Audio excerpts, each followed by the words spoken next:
Hello, good morning! Ako nga pala si Bogart. Dalawa-jowa ko kaya kailangan ko magpayaman. Charot! At eto nga palang client natin ngayon. Ayan, isa po yan sa pinakamagaling na nail technician ng buong Puerto Princesa City, Palawan. Ang kanyang pangalan ay, hanapin nyo na lang po, Cherise. Diba? Nakalimutan ko na rin kung anong pangalan ni Madam. Basta yan, isa po siyang nail technician ng Palawan at sobrang dami niya po ang mga client talaga pagdating sa nails. Ayan. So ngayon, nag-start na kami mag-apply. Ayan po, kung papansin nyo, inapayan na po siya ni Charis Penguin. Charot, magagalit na naman ito pag narinig niya.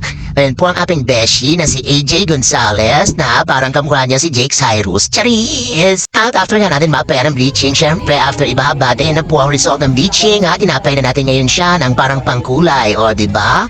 Parang sarap-sarap tingnan ng kulay niya, parang bubble gum ang kanyang hair. O, diba? Ay, sampi! Charot! Kayo naman, masyado pa yung judgmental. O, diba? Oh, after nito, so iwawash natin yan, bababatay natin ng for certain time yung kanyang color para after niya makita natin yung final result. And ayan na nga po, binababad na nga po natin ang kanyang hair. O, diba? Parang ang sarap-sarap tingnan ng kulay. Parang very bubblegum yung kulay ng pagka-pink ng hair niya. O, diba? Tatay na nga yung kanyang final result. O, diba? Napansin niya ba si Bumblebee? Charot. O, diba? Ayan, ang ganda-ganda talaga ng kulay niya. Sobrang nakakagutom tingnan yung kulay niya, guys. O, diba? So, this is rose gold pala, mga client namin ambisyosa at ambisyosa na gusto mong pagawa ng ganitong klaseng kulay.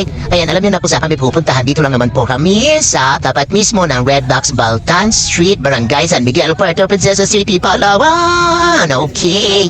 And kung nagustuhan niyo ang aming video, please don't forget to like and share our video para naman po sa mga susunod ay mag-automatic na makikita niyo ang mga video namin para sa mga hair transformation na aming gagawin.